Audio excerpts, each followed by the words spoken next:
সম্মিলিত বেসরকারি বিশ্ববিদ্যালয়ের সাধারণ শিক্ষার্থীদের ব্যানারে শিক্ষার্থী শিহান ও সীমান্ত হত্যার দ্রুত বিচার এবং বেসরকারি বিশ্ববিদ্যালয়ের শিক্ষার্থীদের ওপর হামলা ও দেশজুড়ে অভ্যুত্থানকারী ছাত্র জনতার নিরাপত্তাহীনতার প্রতিবাদে রাজধানীর রামপুরা ব্রিজ এলাকায় বিক্ষোভ সমাবেশ চলছে।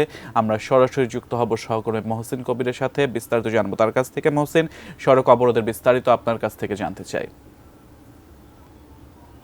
রামপুরাতে ইস্ট ওয়েস্ট বিশ্ববিদ্যালয়ের শিক্ষার্থী এবং সম্মিলিত বেসরকারি বিশ্ববিদ্যালয়ের শিক্ষার্থীদের ব্যানারে এই সড়ক অবরোধ করা হয়েছে প্রায় 1 থেকে 1.5 ঘন্টা হলো এবং এই তাদের দাবি হচ্ছে যে তাদের শিক্ষার্থী শিহান তিনি গুপ্ত হত্যার শিকার হয়েছেন এবং তারা যেটি বলছেন যে জুলাই আন্দোলনের সঙ্গে সম্পৃক্ত ছিলেন শিহান এবং তারপর থেকে তিনি যে ভারতীয় আধিপত্য নিয়ে তিনি নানা ধরনের লেখালেখি করতেন সামাজিক যোগাযোগ মাধ্যমে, তো সেই যে তার লেখালেখি সেই লেখালেখির কারণে তিনি গুপ্ত হত্যার শিকার হয়েছেন বলে দাবি করছে শিক্ষার্থীরা এবং সেই দাবিতে তো তার যে হত্যাকাণ্ড সেই হত্যাকাণ্ডে যারা জড়িত তাদের গ্রেফতারের দাবিতে এবং বিচারের দাবিতে এই ইস্ট ওয়েস্ট বিশ্ববিদ্যালয় এবং সম্মিলিত বেসরকারি বিশ্ববিদ্যালয়ের শিক্ষার্থীরা তারা এই সড়ক অবরোধ করে রেখেছেন এবং এখন সেনাবাহিনীর একটি টিম এসে দেখছি যে রাস্তার এক পাশ দিয়ে যান চলাচলের জন্য উন্মুক্ত করে দিচ্ছেন যেন যান চলাচল করতে পারে। তবে তারা প্রায় 1 ঘন্টার বেশি সময় ধরে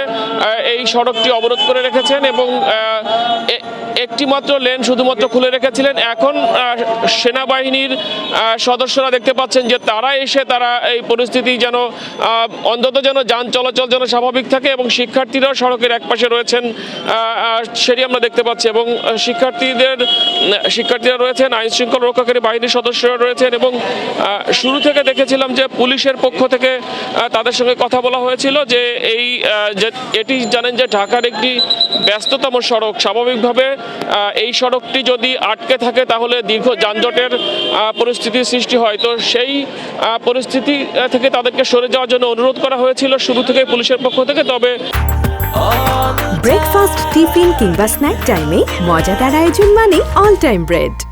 তারা তাদের কর্মসূচি চালিয়ে যাচ্ছেন। একটি পাশে তারা যান চলাচলের জন্য সড়ক খুলে রেখেছেন এবং দেখতে পাচ্ছি যে তারা এখানে বক্তব্য রাখছেন এবং তাদের যারা নেতৃবৃন্দ রয়েছেন তারা এখানে বক্তব্য রাখছেন।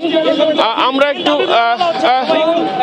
কথা বলার চেষ্টা করবো এখানে যারা শিক্ষার্থীরা রয়েছেন যে তারা আসলে কি বলছেন এবং তাদের যে দাবি যে ইস্ট ওয়েস্ট বিশ্ববিদ্যালয়ের শিক্ষার্থী শিহান, এআইইউবি শিক্ষার্থী সীমান্ত হত্যার বিচারের তারা দাবি জানাচ্ছেন এবং সরকারের পক্ষ থেকে শিক্ষার্থীদের নিরাপত্তা নেওয়া হচ্ছে না কিংবা তারা যে হত্যাকাণ্ডের শিকার হচ্ছেন সেই ব্যাপারে দোষীদের গ্রেফতারেরও তেমন কোনো উদ্যোগ নেওয়া হচ্ছে না বলে তারা বারবার বলছেন এবং তারা দাবি করছেন যে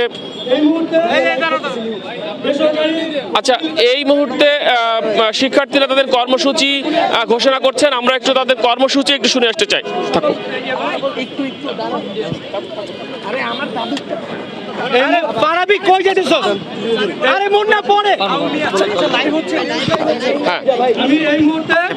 বেসরকারি বিশ্ববিদ্যালয়ের পক্ষ থেকে ইস্ট ওয়েস্টের শিক্ষার্থী মোহাম্মদ ইমরান শিকদার দাবিগুলা উত্থাপন করছি।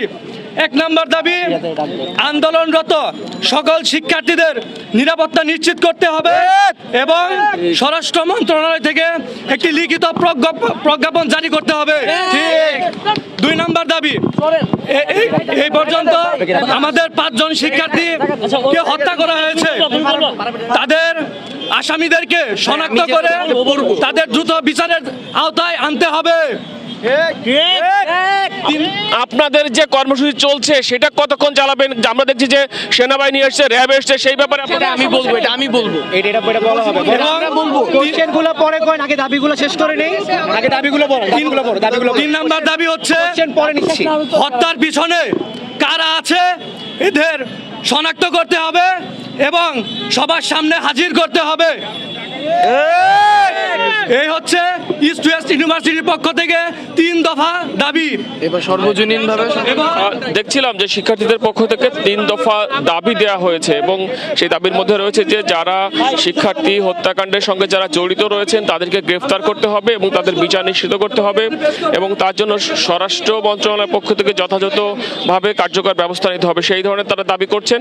এখন তারা কতক্ষণ তাদের এই অবরোধ চালিয়ে যাবেন এবং জানেন যে যেটি শুরুতে বলছি বলছিলাম যে এটি একটি ব্যস্ততম সড়ক, ইতিমধ্যেই দীর্ঘ যানজটের সৃষ্টি হয়েছে। সেনাবাহিনীর সদস্যরা এসেছেন, আর তারপর এখানে র্যাব সদস্যরা রয়েছেন, পুলিশের সদস্যরা রয়েছেন। শিক্ষার্থীদের সঙ্গে তারাও কথা বলেছেন যে তারা এই অবরোধটা তুলে নেওয়ার জন্য তাদেরকে বলেছেন। এখন তারা কি বলছেন আমরা একটু জেনে আসি। ভাবে আমাদের ইমরান ভাই 3 দফা স্পেস থেকে দেওয়ার পরে আমরা সর্বজনীন তাদের সাথে কথা বলে একটি সর্বজনীন 3 দফা দাবি পেশ করছি। দাবিটি নিম্নরূপ: 1 নাম্বার, আগামী 24 ঘন্টার মধ্যে একটি স্বাধীন তদন্ত কমিশন গঠন। সিয়াম, দেখছিলেন যে শিক্ষার্থীরা এখানে কথা বলছেন এবং শিক্ষার্থীদের যে দাবি দেওয়া সেগুলো তারা এখানে জানালেন। হয়তো কিছুক্ষণের মধ্যে তাদের এই অবরোধ তারা তুলে নিতে পারেন, সেই ধরনের পরিস্থিতি আমরা এখানে লক্ষ্য করছি। এবং যেটি বলছিলাম যে বিপুল সংখ্যক সেনাবাহিনীর সদস্য তারা এখানে হাজির হয়েছেন এবং এক পাশ দিয়ে অন্তত যান চলাচল যেন নির্বিঘ্ন থাকে, স্বাভাবিক থাকে, সেই চেষ্টা তারা করছেন এবং শিক্ষার্থীরা তাদের কর্মসূচি ঘোষণা করছেন। সিয়াম।